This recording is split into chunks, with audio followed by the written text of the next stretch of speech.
So home inspection of unit 5742. We're going to start here on the roof and then we'll do the exterior and then the interior. So starting right here, before I start with the roof, I have to point out that the tree right here needs to be trimmed because it's going to put stress on the overhead line here, and then eventually might have some problems with the electrical connection. So it needs to be trimmed back. It appears to be shingles, asphalt shingles roof, and it was coated with like a foam type of epoxy. You can see here some of the foam. Some of the foam is exposed and might need to be reapplied again. As we could look at some areas here, right here, some of the foam is coming off, and some of the foam in some areas is pretty much flaking up. So, as you can see here, but overall, it seems to be doing, doing its job. It looks to be sealed. I did not see any staining downstairs. Previous repairs, but it doesn't seem like you have any stains. Okay, so this is a furnace and air conditioning unit. It's a package unit, and as you can see here, and we could read some of it here. Is the brand is Rim, and it was let me see the manufacture date. I saw it right here earlier today, so I have to look for it again. But I was able to put it on heat. It gave me really good heat, but it did not. I cannot put it on AC because it's too cold outside and it will damage the unit. So here's the manufacture date. It was in 2007. It does have the old refrigerant. That's 22R. The new refrigerant is 410A. So again, package unit, heat for the gas for the heat, and electrical for the AC unit. This is the gas line here. Is recommended to be galvanized, or could be painted in order to avoid the fact that it's getting rusted. So that is a good recommendation. It also needs what they call a sediment leg or sediment trap. It's usually installed right before it gets to the unit, so that's a recommendation. The same thing here with this overhead gas line, and not only is getting rusted, but it also needs to be protected against any possible damage from the fact that it's gas, obviously, but it needs to be protected, probably encased. Okay, so this is technically, at the end of this, there is a gutter, and it might need to be cleaned. Plenty of debris in there. Over here at the end of this wall, it has some openings. It would be good if it's sealed so water doesn't get inside, get into in between the walls. The only thing is down there is a storage unit. Here you can see on this wall here, this is step ladder cracking, and it's pretty typical on the joints of the concrete. It is not technically a structural damage. Here on this garage, detached garage, these panels are loose. Some of them are not even installed, so they need to be basically replaced. I recommend either stucco or wood panels, are usually vertical, not sideways, and sealed so you don't get moisture and intrusion into the detached garage when it's closed. So that's this suggestion. So I'm gonna go down the ladder here so carefully, and then I'll continue with the exterior. Okay, as I came down, we're gonna go all the way around, come back to the same spot so you see what I see. Okay, so the drain to the laundry room, this is your drain. It is not connected to the sewer line. I suggest that it does. As I continue here, this tree right here, I'm not sure if it's dormant or if it's dead, but it's really damaged by beetles, wood destroying insects, as you can see. My suggestion is for it to be removed if it's dead. Because of the elevation, the height of this area here, it's recommended that you would have a basically guardrails or safety rails, because higher than, if anything higher than 18 inches, it is safety rails. So that would be here, sort of like to protect against falling on that one, and the same thing on this one here. So we'll continue with this retaining wall theme. So in here looks like the retaining wall was coming or leaning, as you can see here, and it was repaired on the top, but it still doesn't correct the fact that it's still leaning, as we can see here. So that is that in there right here. And then we have some cracks in here, so there might be some pressure from the soil and from the tree roots. So recommendation is that this retaining wall be repaired, and this is where the guardrail is recommended. And then we recommend to scrape right here, scrape and paint. A couple more things. Again, another guardrail here, recommended here. This is a driveway. Some of the areas are damaged, deteriorated, as you can see. They cut the asphalt here, possibly for underground pipes or anything here that needed to be passed through here. Recommend that this is painted to protect it against the weather.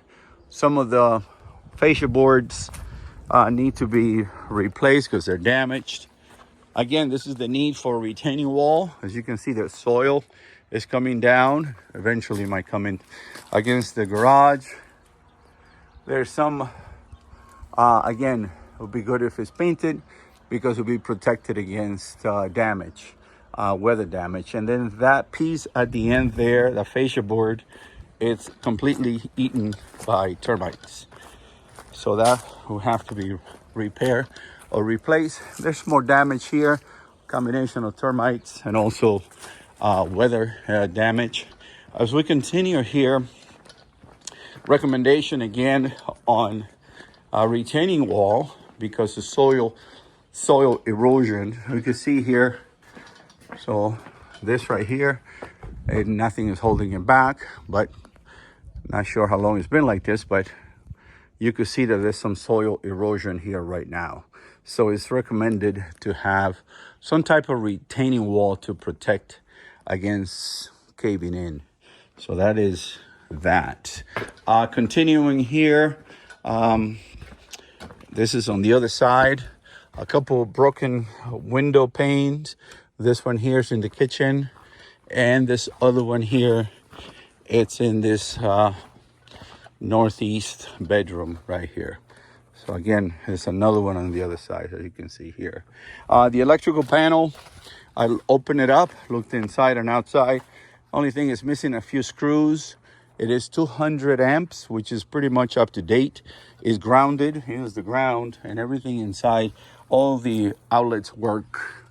Here's some damage to the exterior cover, and it's basically weather damage or water coming through, percolating through it. On these columns, recommended to be on brackets, metal brackets, so they're not in direct contact to the slab, even though there's a little bit of metal in between, but it's to protect it against termites. Here we have a crack on the slab. It could be repaired with epoxy, probably cutting it and pouring concrete in between. So we go back to where we started right here, and we're going to do the garage and then that exterior, the exterior room up there. So here in the garage door, doors do not open. They're not open here. The garage door itself needs to be put back on track. This window here, pane is broken, as you can see, and we don't test any of this here. So basically, it's a furnace for keeping themselves warm here, sort of like a fireplace. So here we check all these outlets. They're pretty well done. They all grounded and no problem with them. The 220 is also okay. There's a few of these exposed junction boxes that we suggest for them to be sealed for safety reasons. So basically, they will need to have the junction box cover on them. So that's those, and then any wires like this that is exposed would also needs to be in conduits, and anything missing covers as well. So also there's another one here. So they just need the junction box covers for protection. Okay, so we continue here. We're gonna go up the into the attic room. Let me go here real quick. This is just your storage. So we treat it just as a storage. Here we are coming inside here. And this dark area right here, I thought it was mold, but it's not. So this is what they did. They put in this right here. It's like a asphalt type of sealant or moisture barrier, and you can see it right here as it's coming off from here. So it's not mold or mildew. It's just the asphalt coming off, the moisture barrier that they used. Okay, so this is the storage. This is loose and damaged right here. Okay, coming up the steps, and this is pretty secure. That's good. That's a good thing. Again, erosion on the side here. And then this door right here might need to be replaced. The panel is pretty damaged, and this frame right here is damaged as well. So this is not complete. Obviously, it needs flooring, and it needs the ceilings to be completed. I tested the mini split, gave me really good temperature, I think 112 degrees. So this again needs to be completed and finished. All right, so we go down and we're going inside. Then we finish up the presentation. So let's go in here. So we come through here. Okay, so this threshold here is loose. Coming into the kitchen, I checked everything here in the kitchen. Not all the burners work, and the stove did not come on. So that doesn't work. The exhaust fan doesn't work, and you can see that it's not connected. Okay, no ice, I guess because the ice was off. We do have water here. A few cracks on this tile right here in the kitchen. And then it's your laundry room. And again, there's no drainage, so it is draining outside. So that's what you have here, okay? So coming in, the floor right here, I pulled back the carpet just a little bit here, and you can see that the subfloor is damaged. So most likely the carpet needs to be pulled, and anything needs to be that is damaged will be repaired, because you could feel the difference as you walk. Some of these doors do not open because the crank it doesn't exist, and you can see here they left us a little note. And on this one, the crank hits the windowsill, so you can't really open it. And these are basically bolted shut. And then this window here is broken. Okay, so previous repairs right here, maybe further details from the seller. So basically that, a little bit of moisture here, but it's dry, there's no problem there. This door rubs and hits the top, as you can see. So it needs to be adjusted. Coming into this room here, there's a cut right here that I said for it to be repaired. It was for getting into the partial attic in there. This floor is not complete, it's not finished. And then the baseboards are missing. And this door for this closet is right here. So basically that is that. This one was completed with the baseboard and everything else, including the peel and stick flooring. Here in the bathroom, basically you do not have an exhaust fan because if you have a window, you do not need an exhaust fan.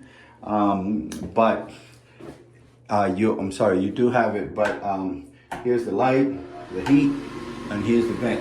Okay, so, but once you have a window, you don't need an exhaust fan, and if you have an exhaust fan, you do not need a window, but you have both, which is good.